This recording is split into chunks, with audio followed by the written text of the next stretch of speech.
flew with my takeout 200 miles to a remote Alaska village to have dinner with my fiance. Fiance and I live 200 miles away from the nearest store. I just so happened to be in Anchorage the past 4 days for work and was flying home and wanted to bring something special. So I got some Olive Garden takeout. My cousin flew me home. My Uppa, my grandfather, was also on board. We flew through Lake Clark Pass. Oh my gosh, it was absolutely beautiful. This turquoise water, that's Lake Clark, and it's the sign that we're almost home. Also, look how glassy, calm Lake Clark is. When I flew to Anchorage on Monday, my goodness, it was one of the most turbulent flights I've been on in a long time. The flight was just a little over an hour, and here's the sped up version of our landing.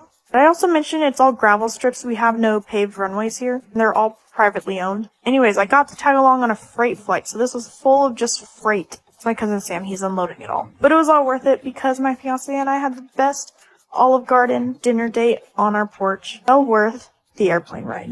I get the question all the time, how do you get big items when you live in a remote Alaska village that is only accessible by airplane? Not just any airplane, but small airplane. Depending on what it is, it can still fit on our aircraft. Like, look at this boat that they're putting into the plane. I have seen four-wheelers and snow machines, couches, ovens, fridges and freezers. All of those types of items come off our airplanes. But for anything bigger, honestly, it needs to come by barge, which it does take a lot longer because it has to come out of Homer and goes on 3 different barges before it actually gets here. But that's how we get some larger items.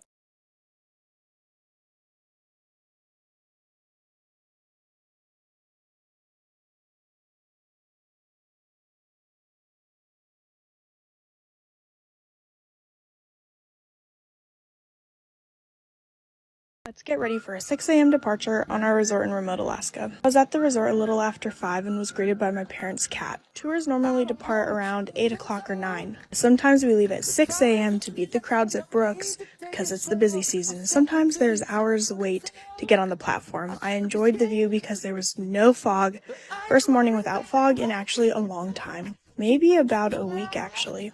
Clients get sack breakfast and sack lunch today, and for breakfast we made breakfast burritos and blueberry muffins, and they all had to be ready by 5:45 this morning. I went down to the bay to go see them off. Oh my goodness, it was absolutely gorgeous down there. Dad is the pilot taking this group out this morning, and he won't be back till about dinner time tonight.